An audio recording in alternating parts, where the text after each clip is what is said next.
Hi friends, ಎಲ್ಲರಿಗೂ ನಮಸ್ತೆ. ಮುದ್ದು ಸೊಸೆ ಮುಂದಿನ ಸಂಚಿಕೆಯಲ್ಲಿ ಏನಾಗುತ್ತೆ ನೋಡೋಣ ಬನ್ನಿ. ನೋಡೋದಕ್ಕೂ ಮುಂಚೆ ಯಾರು ವಿನೋದ ವೈಎಂ ವ್ಲಾಗ್ಗೆ ಸಬ್ಸ್ಕ್ರೈಬ್ ಆಗಿಲ್ವೋ ಪ್ಲೀಸ್ ಸಬ್ಸ್ಕ್ರೈಬ್ ಆಗಿ, ಲೈಕ್ ಮಾಡಿ, ಶೇರ್ ಮಾಡಿ, ಕಮೆಂಟ್ ಮಾಡಿ, ಬೆಲ್ಲೈಕನ್ ಆಲ್ ಅಂತ ಒತ್ತಿ ಫ್ರೆಂಡ್ಸ್. ಇತ್ತ ಕಾಲೇಜಿಂದ ವಿದ್ಯೆ ಬರ್ತಾಳೆ. ಅಕ್ಕ, ಇವತ್ತು ಬರ್ತ್ಡೇ ದಿನ ಕಾಲೇಜೆಲ್ಲ ಹೆಂಗಿತ್ತು ಅಂತಾಳೆ ಸರು. ಎಲ್ಲರೂ ವಿಶ್ ಮಾಡಿದ್ರು ಸರು, ಕೇಕ್ ಕೂಡ ಕಟ್ ಮಾಡಿಸಿದ್ರು ಅಂತ ವಿದ್ಯೆ ಹೇಳ್ತಾಳೆ. ಹೌದೇ, ಕೇಕ್ ಎಲ್ಲ ಕಟ್ ಮಾಡಿಸಿದ್ದಾರೆ ಅಂದ್ಮ್ಯಾಕೆ ನೀನು ಸಂತೋಷವಾಗಿರ್ಬೇಕಲ್ವೇ, ಆದ್ರೆ ನಿನ್ ಮುಖದಲ್ಲಿ ಖುಷಿನೇ ಕಾಣ್ತಾ ಇಲ್ಲ ಅಂತ ಸರು ಹೇಳ್ತಿರ್ತಾಳೆ. ಹಂಗೆಲ್ಲ ಏನೂ ಇಲ್ಲ ಸರು, ನಾನು ಸಂದಾಗೆ ಇವ್ನಿ ಅಂತಾಳೆ ವಿದ್ಯಾ. ಯಾಕೆ ಸುಳ್ಳು ಹೇಳಿ, ನಿನಗೆ ಎಷ್ಟು ಜನ ವಿಶ್ ಮಾಡಿದ್ರುವೆ, ಎಷ್ಟು ಜನ ಕೇಕ್ ಕಟ್ ಮಾಡಿದ್ರುವೆ ಭಾವ ನಿನಗೆ ವಿಶ್ ಮಾಡಿಲ್ಲ ಅನ್ನೋ ಬೇಸರ ನಿನ್ನ ಮುಖದಲ್ಲಿ ಎದ್ದು ಕಾಣ್ತಾ ಇದೆ ಅಂತ ಸರು ಹೇಳ್ತಾಳೆ. ಅವರು ವಿಶ್ ಮಾಡೋಕ್ಕಿಲ್ಲ ಅಂತ ಗೊತ್ತಿದ್ರುವಿನುವೆ ಬೇಸರ ಮಾಡ್ಕೊಂಡು ಏನು ಪ್ರಯೋಜನ ಹೇಳು ಸರು ಅಂತ ವಿದ್ಯೆ ಹೇಳ್ತಿರ್ತಾಳೆ. ನೀನು ಏನಾದರೂ ಹೇಳು ಅಕ್ಕ, ಆದರೆ ಇವತ್ತು ದಿನ ಮುಗಿಯೋದ್ರೊಳಗೆ ಭಾವ ವಿಶ್ ಮಾಡೇ ಮಾಡ್ತಾರೆ ಅಂತ ಸರು ಹೇಳ್ತಿರ್ತಾಳೆ. ಅಜ್ಜಮ್ಮ ಫೋನ್ ಮಾಡ್ತಿರ್ತಾಳೆ ವಿದ್ಯಾಗೆ. ನೋಡ್ದ, ಗಂಟೆ ಹೊಡ್ಕೊಂಡಂಗೆ ನಿನ್ನ ಫೋನ್ ರಿಂಗ್ ಆಯ್ತು ಅಂದ್ಮ್ಯಾಕೆ ನಾನು ಹೇಳಿದ್ದು ದಿಟ ಹಾಗೆ ಆತದೆ ಅಂತ ಸರು ಹೇಳ್ತಿರ್ತಾಳೆ. ಹೇಳಿ ಅಮ್ಮಮ್ಮ ಅಂತ ಮಾತಾಡ್ತಾಳೆ ವಿದ್ಯಾ. ಲೇ ವಿದ್ಯಾ, ಎಲ್ಲಿದೆಯೇ ಅಂತಾಳೆ ಅಜ್ಜಮ್ಮ. ಈಗ ತಾನೇ ಕಾಲೇಜ್ ಮುಗಿಸ್ಕೊಂಡು ಅಟ್ಟಿಗೆ ಬಂದಿದ್ದೀನಿ ಅಂತ ವಿದ್ಯಾ ಹೇಳ್ತಾಳೆ. ಹೌದೇ, ಸರಿ ಸರಿ, ಈಗಲೇ ಅಟ್ಟಿ ಒಳಗೆ ಬಾ ಅಂತ ಅಜ್ಜಮ್ಮ ಹೇಳ್ತಾಳೆ. ಮನೆಗ ಈಗ ಯಾಕಮ್ಮಮ್ಮ ಅಂತಾಳೆ ವಿದ್ಯಾ. ಇವಳಿಗೆ ಫೋನಲ್ಲೇ ಕಂತೆ ಪುರಾಣ ಎಲ್ಲ ಹೇಳ್ಬೇಕು, ಕರೆದ ತಕ್ಷಣ ಬಾಯಿ ಮುಚ್ಕೊಂಡು ಬರೋದನ್ನ ಕಲಿ ಅಂತ ಅಜ್ಜಮ್ಮ ಹೇಳ್ತಿರ್ತಾಳೆ. ಸರಿ ಅಮ್ಮಮ್ಮ, ಬರ್ತೀನಿ ಅಂತಾಳೆ ವಿದ್ಯಾ. ವಿದ್ಯಾ, ಹಂಗೆ ನಿನ್ ತಂಗಿ ಸರುನನ್ನು ಕರ್ಕೊಬಂದ್ಬಿಡು ಜೊತೆಯಲ್ಲಿ ಅಂತ ಅಜ್ಜಮ್ಮ ಹೇಳ್ತಾಳೆ. ಸರುನ ಅವಳ್ಯಾಕಮ್ಮಮ್ಮ ಅಂತಾಳೆ ವಿದ್ಯಾ. ತಾಳಕ್ಕೆ ಒಂದು ತಂತಿ ಹಾಕೋದು ಬೇಡವೇನೆ, ಯಾಕೆ ಅಂತ ಆಮೇಲೆ ಗೊತ್ತಾಗ್ತದೆ, ಸುಮ್ಮನೆ ಕರ್ಕೊಬಾ ಅಂತ ಅಜ್ಜಮ್ಮ ಹೇಳ್ತಾಳೆ. ಸರಿ ಅಮ್ಮಮ್ಮ ಅಂತ ಫೋನ್ ಕಟ್ ಮಾಡ್ತಾಳೆ ವಿದ್ಯಾ. ಅಮ್ಮಮ್ಮ ಯಾಕೆ ಇಬ್ರು ಬನ್ನಿ ಅಂತ ಹೇಳ್ತವ್ರೆ ಅಂತ ವಿದ್ಯಾ ಹೇಳ್ತಿರ್ತಾಳೆ. ಇತ್ತ ಮೋಹನನ್ನು ಚಂಪಾ ಟೇಬಲ್ ಎತ್ಕೊ ಬರ್ತಾ ಇರ್ತಾರೆ.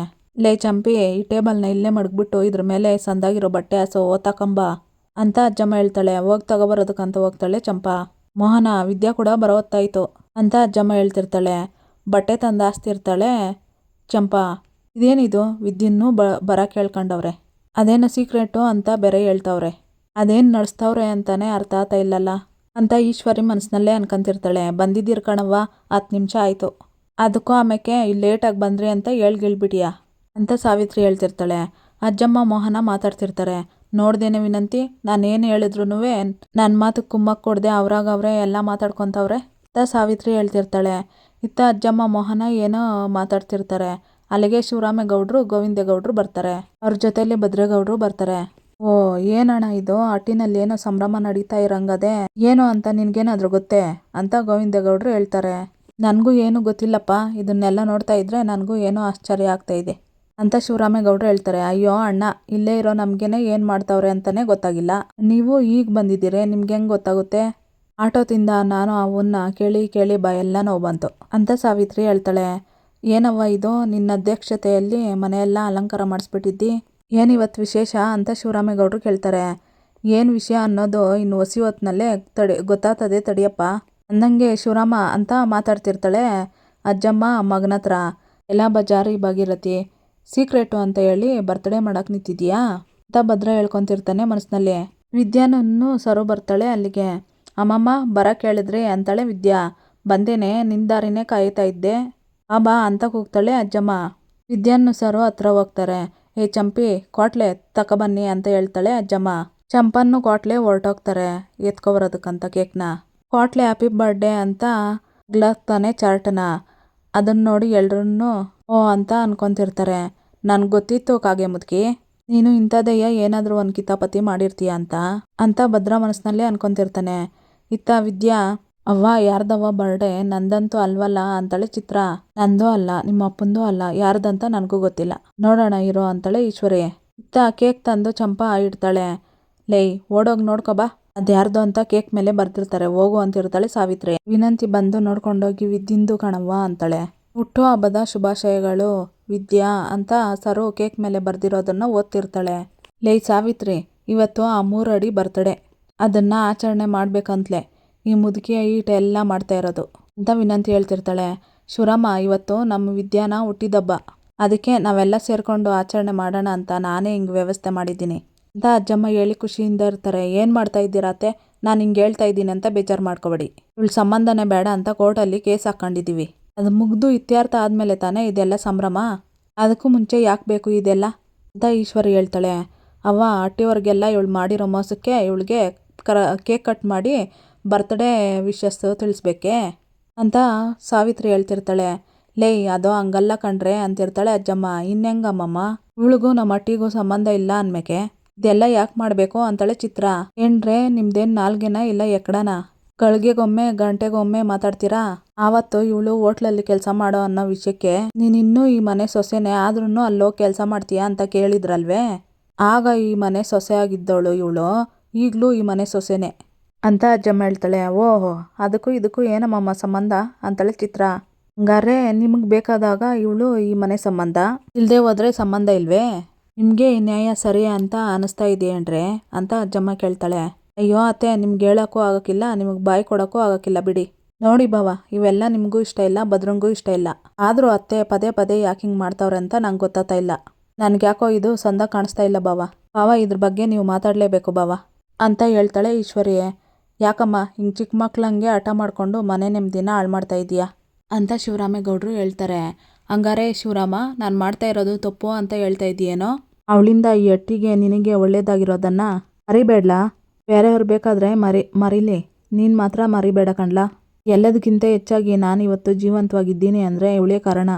ಇಂಥವಳು ಹುಟ್ಟಿದ ಹಬ್ಬ ಇದ್ರೂ ಕೂಡ ನಾನು ಕಣ್ಮುಚ್ಕೊಂಡು ಹೆಂಗೆ ಕೂತಿರ್ಲಿ ಹೇಳು ಅಂತ ಅಜ್ಜಮ್ಮ ಹೇಳ್ತಿರ್ತಾಳೆ. ಅವ್ವ, ನೀನು ಮಾಡಿದ್ದು ತಪ್ಪು ಅಂತ ಹೇಳ್ತಾ ಇಲ್ಲ, ಮನೆಯವ್ರಿಗೊಂದು ಮಾತು ಹೇಳ್ದೆ ಮಾಡ್ತಾ ಇದೆಯಲ್ಲ ಅದು ತಪ್ಪು ಅಂತ ಹೇಳ್ತಾ ಇದ್ದೀನಿ. ನೋಡವ್ವ, ನಾನು ಇನ್ನೂ ಸತ್ತೋಗಿಲ್ಲ. ಶಿವರಾಮ ನೋಡು, ಹಿಂಗೆ ಮಾಡ್ತೀನಿ ಅಂತ ಹೇಳಿದ್ದಿದ್ರೆ ನಾನೇನಾದರೂ ಬೇಡ ಅಂತಿದ್ನೆ? ನಿನಗೇನು ಗೊತ್ತಾಗಕ್ಕಿಲ್ವೇ? ಹಿಂಗೆ ಕೇಳ್ದೆ ಜಗಳ ಮಾಡಿಕೊಂಡು ಕೊನೆ ಕ್ಷಣದಲ್ಲಿ ನಿಂತು ಹೋಗ್ಬಿಟ್ರೆ ಎಲ್ಲರ ಮನ್ಸಿಗೂ ಬೇಜಾರಾಗಕ್ಕಿಲ್ವೇ ಅಂತ ಶಿವರಾಮೇಗೌಡರು ಹೇಳ್ತಾರೆ. ಅಮ್ಮಮ್ಮ, ನೀವು ನನಗೋಸ್ಕರ ಮಾತು ಕೇಳೋದು ಬೇಡ. ನೀವು ಮನ್ಸಾರೆ ನನಗೆ ಆಶೀರ್ವಾದ ಮಾಡಿದ್ರೆ ನನಗೆ ಅಷ್ಟೇ ಸಾಕು. ಇದೆಲ್ಲ ಏನು ಬೇಡ ಅಮ್ಮಮ್ಮ ಅಂತಿರ್ತಾಳೆ ವಿದ್ಯಾ. ಹೌದು ಬಾವ, ಅವಳು ಮಾಡಿ ಅಂದ್ರುವ ಇದೆಲ್ಲ ಮಾಡೋದು ಬೇಡ ಅಂತಾಳೆ ಈಶ್ವರಿ. ಹ್ಞೂ ಅಣ್ಣ, ಇದಕ್ಕೆಲ್ಲ ಒಪ್ಕೊಂಡ್ರೆ ಅರ್ಥನೇ ಇರೋಕ್ಕಿಲ್ಲ. ಬೇಡ ಅಂತ ಹೇಳಿ ಕಡ್ಡಿ ಮುರಿದಂಗೆ ಹೇಳ್ಬಿಡು ಅಂತ ಸಾವಿತ್ರಿ ಹೇಳ್ತಾಳೆ. ಬೇಡ ಅನ್ನೋದಕ್ಕೆ ನೀವ್ಯಾರು? ಈ ವಿಚಾರದಲ್ಲಿ ನೀವಿಬ್ರು ತಲೆ ಹಾಕ್ತೀರಾ, ಸುಮ್ಮನೆ ನಿಂತ್ಕೊಂತೀರಾ? ಅವರಿಬ್ಬರು ಮಧ್ಯದಲ್ಲಿ ಮನಸ್ತಾಪ ಇರೋದು ದಿಟ, ಕೋರ್ಟಲ್ಲಿ ಕೇಸ್ ಇರೋದು ದಿಟ, ಆದರೆ ಅವರಿಬ್ಬರು ಸಂಬಂಧ ಇನ್ನೂ ಅದೇ ಅನ್ನೋದು ಅಷ್ಟೇ ದಿಟ. ಇವತ್ತು ದಬ್ಬ ಮಾಡಬೇಕು ಬೇಡ ಅಂತ ಭದ್ರನೇ ಹೇಳ್ಬೇಕಾಗಿರೋದು ಹೊರ್ತು ನಾವ್ಯಾರೂ ಅಲ್ಲ. ಏನೇ ತೀರ್ಮಾನ ತಗೊಂಡ್ರು ಅವನೇ ತಗೋಬೇಕು ಅಂತ ಶಿವರಾಮೇಗೌಡರು ಹೇಳ್ತಿರ್ತಾರೆ. ಏನು ಬಾವ, ಅವಳ ನೆರಳು ಕೂಡ ಬೀಳೋದು ಬೇಡ, ಅವಳ ಸಂಬಂಧನೇ ಕಡ್ಕೋಬೇಕು ನಿಂತಿರೋ ಭದ್ರ? ಇವಳು ದಬ್ಬ ಮಾಡ್ತಾನಾ ಅಂತ ಈಶ್ವರಿ ಹೇಳ್ತಾಳೆ. ಹ್ಞೂ ಭದ್ರ, ಅವಳು ಮಾಡಿರೋ ಮೋಸನ ಗೆಪ್ತಿ ಮಾಡ್ಕೊಂಡು ಏನು ಮಾಡ್ಬೇಕಂತ ನೀನು ಹೇಳು ಅಂತಾಳೆ ಸಾವಿತ್ರಿ. ಯಾವುದನ್ನ ಗೆಪ್ತಿ ಮಾಡ್ಕೋಬೇಕು, ಯಾವುದನ್ನ ಮನಸ್ಸಿನಲ್ಲಿ ಮಾಡ್ಕೋಬೇಕು ಅಂತ ಅವನು ತೀರ್ಮಾನ ಮಾಡ್ತಾನೆ. ಈ ವಿಚಾರದಲ್ಲಿ ನೀವು ಸುಮ್ಕೆ ನಿಂತ್ಕೊಬಿಡಿ ಭದ್ರ, ಈ ವಿಚಾರದಲ್ಲಿ ಏನು ತೀರ್ಮಾನ ತಗೋಬೇಕು ಅನ್ನೋದು ನಿನಗೆ ಬಿಟ್ಟಿದ್ದು ಕಣ್ಲ. ಭದ್ರ ಸುಮ್ಮನೆ ನಿಂತಿರ್ತಾನೆ. ನಿನ್ನೆ ಕಣ್ಲ ಕೇಳ್ತಿರೋದು ಅದೇನಂತ ಹೇಳ ಅಂತ ಶಿವರಾಮೇಗೌಡರು ಹೇಳ್ತಾರೆ. ಅಪ್ಪಯ್ಯ, ನನಗೆ ಹುಟ್ಟಿದಬ್ಬ ಮಾಡೋದು ಇಷ್ಟ ಅಂತಿರ್ತಾನೆ. ಅಷ್ಟೊತ್ತಿಗೆ ಸರ್, ನಿಮ್ಮನ್ನ ಮೀಟ್ ಮಾಡೋಕ್ಕೆ ಅನಾಥಾಶ್ರಮದಿಂದ ಇವ್ರು ಬಂದಿದ್ದಾರೆ ಅಂತ ಶಿವರಾಮೇಗೌಡರು PA ಹೇಳ್ತಿರ್ತಾರೆ. ನಮಸ್ತೆ ಸರ್ ಅಂತಾರೆ ಆಶ್ರಮದವರು. ಏನಿಲ್ಲಿ ಗಂಟ ಬಂದಿದ್ದು ಸಮಾಚಾರ ಅಂತಾರೆ. ನಮಸ್ತೆ ಮಾಡಿ ಹೇಳ್ತಾರೆ ಶಿವರಾಮೇಗೌಡರು. ಸರ್, ಇವತ್ತು ಭದ್ರೇಗೌಡರು ತಮ್ಮ ಹೆಂಡತಿ ಹುಟ್ಟಿದಬ್ಬದ ಪ್ರಯುಕ್ತ ನಮ್ಮ ಆಶ್ರಮದ ಎಲ್ಲ ಮಕ್ಕಳಿಗೂ ಒಂದಿನದ ಊಟದ ಖರ್ಚು ವಹಿಸ್ಕೊಂಡಿದ್ದಾರೆ ಸರ್ ಅಂತ ಆಶ್ರಮದವರು ಹೇಳ್ತಿರ್ತಾರೆ. ಈ ಮಾತನ್ನು ಕೇಳಿ ಸರು, ವಿದ್ಯಾ ಮತ್ತು ಅಜ್ಜಮ್ಮ, ಮೋಹನ, ಕೋಟ್ಲೆ ಎಲ್ಲ ಖುಷಿ ಪಡ್ತಾರೆ. ಅದಕ್ಕೋಸ್ಕರ ಗೌಡ್ರಿಗೆ, ವಿದ್ಯಾ ಅವ್ರಿಗೆ ಒಳ್ಳೇದಾಗಲಿ ಅಂತ ದೇವ್ರ ಹತ್ರ ಕೇಳ್ಕೊಂಡು ಗೌರವ ಸಲ್ಲಿಸಿ ನಮ್ಮ ಆಶ್ರಮದ ಮಕ್ಕಳ ಪರವಾಗಿ ಶುಭ ಕೋರಿ ಹೋಗೋಣ ಅಂತ ಬಂದ್ವಿ ಅಂತ ಆಶ್ರಮದವರು ಹೇಳ್ತಿರ್ತಾರೆ. ಅಣ್ತಮ್ಮ, ನೀನು ಭಾರಿ ಮಳ್ಳನೆಯ, ಅದ್ಕ್ಯಮ್ಮನ ಹೆಸರಲ್ಲಿ ಒಳ್ಳೆ ಕೆಲಸ ಮಾಡಿ ಬಂದ್ಬಿಟ್ಟಿದ್ಯಾ ಅಂತ ಕೋಟ್ಲೆ ಕೇಳ್ತಾನೆ. ನಾನೇನೋ ಅವಳ ಮೇಲೆ ಇರೋ ಪ್ರೀತಿಯಿಂದ ಊಟ ಹಾಕ್ಸಿಲಿಲ್ಲ. ಹೋದ ವರ್ಷ ಊಟ ಹಾಕ್ಸಿದ್ ನಿನಗೂ ಗೊತ್ತಲ್ವಾ, ಅದನ್ನೇ ಗೆಪ್ತಿಂಗ್ ಮಾಡ್ಕೊಂಡು ಫೋನ್ ಮಾಡವ್ರೆ. ಮಕ್ಕಳಿಗೆ ಸಹಾಯ ಮಾಡಿ ಅಂತ ಕೇಳ್ಕೊಂಡ್ರು, ಅದಕ್ಕೆ ಈ ಕೆಲಸ ಮಾಡಿದೆ ಅಂತ ಭದ್ರ ಹೇಳ್ತಿರ್ತಾನೆ. ಕೆಲಸ ಮಾತ್ರ ಅತ್ಯಮ್ಮನಿಗೋಸ್ಕರ, ಮಾತು ಮಾತ್ರ ಮಕ್ಳಿಗೋಸ್ಕರ. ಇಂಥ ನವರಂಗಿ ಆಟಗಳನ್ನ ನಾವೆಷ್ಟು ನೋಡಿಲ್ಲ ಅಣ್ತಮ್ಮ ಅಂತ ಕೋಟ್ಲೆ ಹೇಳ್ತಿರ್ತಾನೆ. ಸರ್, ನಾವು ಸರಿಯಾಗಿ ಕೇಕ್ ಕಟಿಂಗ್ ಟೈಮ್ಗೆ ಬಂದಿದ್ದೀವಿ ಅಂದಂಗಾಯ್ತು. ಸೂಪರ್ ಭದ್ರೇಗೌಡ್ರೆ, ನಿಮ್ಮ ಹೆಂಡತಿಗೆ ಒಳ್ಳೇದಾಗಬೇಕು ಅನ್ನೋ ಕಾರಣಕ್ಕೆ ಅವ್ರ ಹೆಸರಲ್ಲಿ ಅನ್ನದಾನ ಮಾಡಿದ್ದೀರಾ ಅಂತ ಆಶ್ರಮದವರು ಹೇಳ್ತಿರ್ತಾರೆ. ಶಿವರಾಮೇಗೌಡರು 1-2 ನಿಮಿಷ ಹೊರಗಡೆ ಇರಿ, ಕರಿತೀನಿ ಅಂತ ಹೇಳ್ತಾರೆ. ಸರಿ ಸರ್ ಅಂತ ಹೇಳಿ ಹೊರಗಡೆ ಹೋಗ್ತಾರೆ ಆಶ್ರಮದವರು. ನೋಡ್ದ ಶಿವರಾಮ, ಈಗೇನು ಹೇಳ್ತೀಯಾ ಅಂತಾಳೆ ಅಜ್ಜಮ್ಮ. ಯಾವುದೋ ಒಂದು ಕಟ್ಟಿಗಳಿಗೆಯಲ್ಲಿ ಅವಳ ಸಂಬಂಧ ಬೇಡ ಅಂತ ಅವನು ಹೇಳಿರ್ಬೋದು, ಆದರೆ ಅವನ ಮನಸ್ಸಲ್ಲಿ ಇನ್ನೂ ಅವಳ ಮೇಲಿನ ಪ್ರೀತಿ ಇನ್ನೂ ಹಂಗೆ ಅದೇ. ಇಲ್ಲದೆ ಹೋಗಿದ್ದಿದ್ರೆ ಅನಾಥ ಆಶ್ರಮದಲ್ಲಿ ಊಟ ಹಾಕ್ಸಬೇಕು ಅಂತ ಇವಳ ಹೆಸರಲ್ಲಿ ಯಾಕೆ ಹೇಳ್ತಿದ್ದ ಅಂತ ಅಜ್ಜಮ್ಮ ಹೇಳ್ತಿರ್ತಾಳೆ.